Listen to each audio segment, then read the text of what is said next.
Welcome. In this video, I will show you how to clear app cache on your XIAOMI F Pro TV.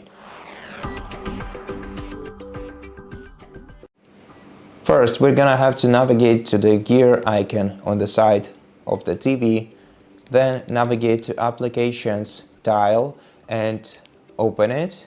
After that, we have two options. We can either clear all applications caches by selecting this option and then clicking Confirm to wipe all the cache from our TV, or if you want to individually clear the cache of the application, you just have to go to Manage Installed Applications, and after that select the application which cache you want to clear.